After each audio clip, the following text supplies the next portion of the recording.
You don't think this is going to be like Shea being like, damn it, we could have beat Denver. Fuck.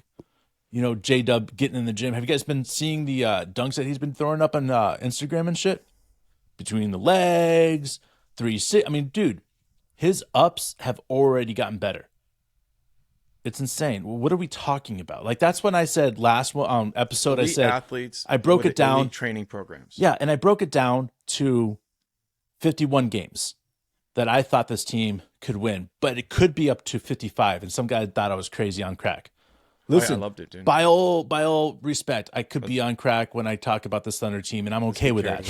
Because what I see with this team is JDub's better, so much better already. Shea's going to get better. Dort, Josh, all of our starters are going to get better. Then we're going to insert somebody that's going to get us 5 to 7 more wins automatically. Automatically, guys. And then we're sitting there saying, so you think that 11 or 12 more wins is out of character for this team? No, it's not, because we're going to be so much better from everybody working hard. And then on top of that, you keep adding, right, guys? Our bench is better. Kenny Hustle's out there. We could have gotten, 2 more wins with Kenny Hustle, maybe 3 out there. And then all of a sudden we're sitting here saying, okay, you know what? 55 could happen. It could happen. Put the crack pipe down, bro. That's but what we did. The baseline for me, right, for this team and understanding, where it's going to be is, I bet you money that ESPN is going to be at 48 to 51 for this team. I'm guessing what their wins are going to be this next year. I bet they go 45, but you might be right. Because the reality is they bet too low this last year, and they're going to cover up this next year. Because this team could do something crazy like that, man. Right, you got to cover your fucking ass, right? Yeah, people want to put this Oklahoma City Thunder team in a box, and I just laugh. Like, seriously, how can you put a number on what this team could do? And that's when I say 51 to 55, and people are like, "You're crazy, Dave." Well, that's because there's no ceiling for this team. I mean, these are the same people who probably thought that we couldn't win more than 25 games this year. So we're sitting here, we're like, well, we projected 35 plus. So now we're like, well, let's extrapolate and take it forward. And they're like, oh, you guys are getting carried away. I mean, look, there could be regression. Like, absolutely. We see that all the time. But I don't think anybody here thinks that there's going to be regression. I don't think we even anticipate if we get progression. Even if we get to 50 wins next year, it could be just enough to get the 8th seed or 7th seed, or you know what I'm saying? Yeah. Like, we're still going to probably have to play in. Right. And that's because the NBA in the West has gotten better. And to me, this is what it's going to be like for a couple years before everybody starts getting hurt and retiring, and that's it. All we got to do is go out there. We'll surprise a veteran team in the playoffs. And when we surprise a team in the playoffs that's a veteran team, everybody's going to be like, holy shit, this Oklahoma City team has arrived. But until then, we're not going to get any goddamn respect. And that's fine. Because you know what? You said it earlier. You said you love underdogs. You're willing to cheer for a different team if they're the underdogs, but there's nothing better than cheering for your own team when they're the underdogs and they're continuing to shock people. The thing is, the Thunder have made a statement about how good they are with 40 wins. The question is anybody paying attention enough to actually hear them? Like, you can make a statement, but people aren't going to pay attention until you make it to the playoffs, and that's fine. Like, some of these people, I don't blame them for not watching all 30 teams and being like, who's really good? You got to wait till the playoffs kind of thin things out a little bit, and then you can be like, who's actually a contender if you're if just an average fan. So I get that. But, like, if they come out and they put up a 55-win year, look, some years are a lot, like, teams with a lot more wins, but that would have been top 3 or 4 this year. I think it might have even been higher than that, because I think the team with the most wins had under 60, right? Yeah. That was, so it could be completely wild, but it also, we could be sitting here 45, and that's fine too. Like, we don't want to get carried away and skip steps, but we also don't want to ignore the fact that we're adding the number 2 pick, who's going to be better for having taken a year to understand the league. JDub's getting better. I think you take those 2 players and then whoever we draft. So 3 guys, and you say that, just getting a little bit better could add 3 to 4 games, right? And then you say Shea gets better, Giddey gets better, and you bring our Kenny defense back. And offense is more efficient. Is in the top 5 each. Maybe 3 or 4 more games. Maybe Coach D comes back a little bit better, and he helps win us 1 or 2 more games. Like you could see it getting there with just incremental improvements. And that's, even though a lot of people don't see that, that's really the key.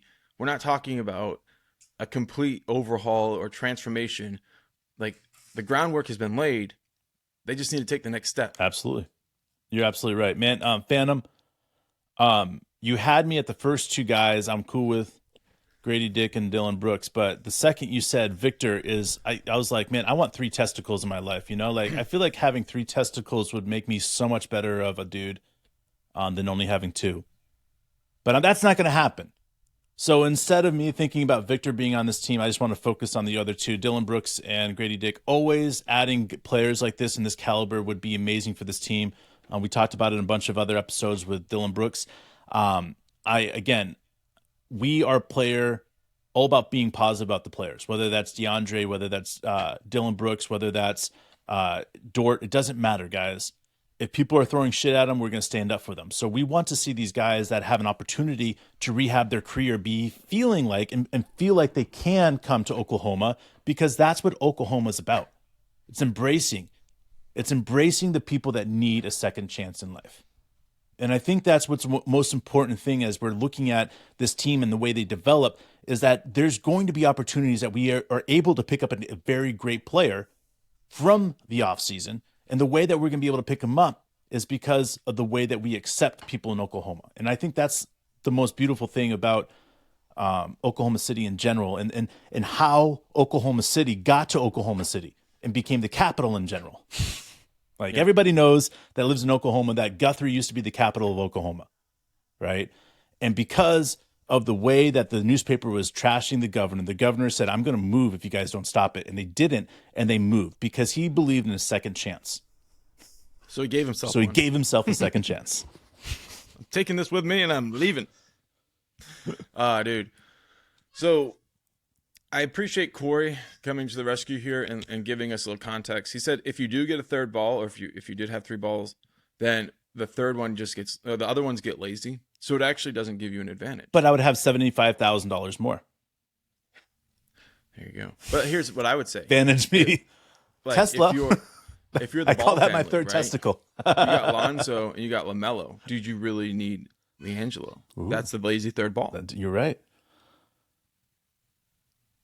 Yep. There you go. Don't be LiAngelo. All right, and you mentioned it, Victor Wembanyama. I saw some video, some live stuff on YouTube of Victor balling yesterday. I mean, I understand why everybody gets excited about him, but I'm gonna play a little devil's advocate, because I love it. I've been playing devil's advocate with Victor for a while. You've been saying, like, maybe he's not going to be able to be as effective in the NBA as everybody thinks. And after watching it, I started to see what you were talking about. He plays in his league like you would expect him to play in the NBA. Like, get in the post, ISO, go to work. But he's not playing against elite defenders. And he relies on his handle so much to get to his spots. And if he can't rely on that in the NBA, it's going to be very difficult. It could take 4 or 5 years for him to transition his game.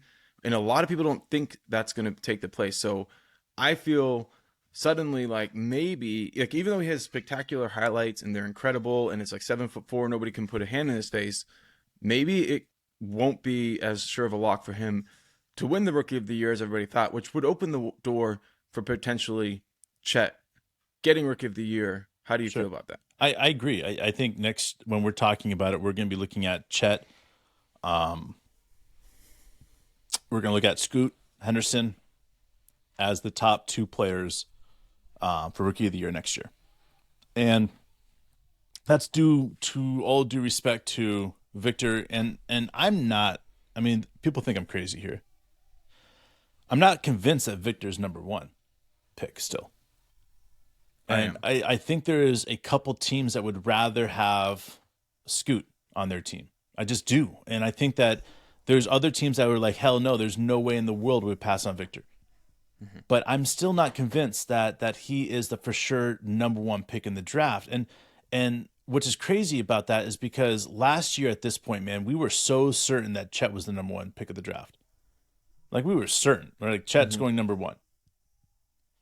But I'm watching how Chet got passed up on this last year, And all the same things that people talked about Chet are they going to be talking about Victor, man.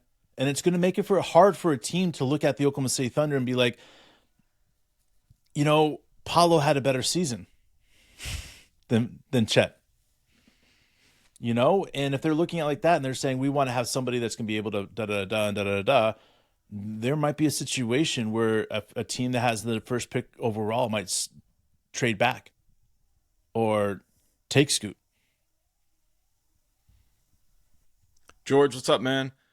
Chet, Poku, Jang, J. Will, Giddey, the lineup that's going to dominate next year. Ooh. And Carson, what you're asking about Shea's MVP. Yes. This goes back to his post-game press conference where he said, there is no individual success outside of team success. He didn't say, that's a paraphrase, but that's what I really picked up from him. And if he wants to win the MVP, that's going to be the team, right? It's a team award. You don't win the MVP with 20 wins as a team. You win the MVP because your team won a tremendous amount of games and you had the best season on your team and probably the best season in the NBA, although we've seen times where the person who had the best season on the most wins doesn't win it, and there's different various reasons. They say you have a system or you have a coach or you have a better second player. There's different variations of that, but 55 wins, Shea wins the MVP. That's my assessment. Yeah, that's what that is. That's why that to me is why I picked that number in the first place, is because if the Thunder get to that, then we're getting most improved players, MVP, and those things matter. I mean, as much as players say they don't matter, right? I mean, we've all been there, guys. If you've ever been an opportunity to give an MVP trophy or an All-Star trophy or any of that stuff, man, and an All-Star t-shirt, deep down inside, even though you're like, that doesn't matter, deep down inside, it matters. And why does it matter? It matters because of confidence, man. Because if Shea's going out there and winning the MVP, you're telling me that it's not going to matter to him that he's a first guard in the last 7 years to get an MVP trophy? That, dude, I'm telling you, those things matter to players, man. Those things matter big time. And so as much as I don't want to say that this matters to Shea, what's going to end up happening is if Shea has an opportunity to get there and we have an opportunity for 55 wins and we know that's the mark, right? Mm-hmm.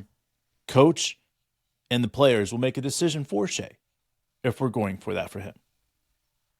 That's going to be a decision that's going to be taken away from Shea because Shea's not going to be wanting to make that decision. Would you want to make that decision for yourself? Hey guys, 55 wins or me getting MVP, or 52 wins and having an easier time in the playoffs?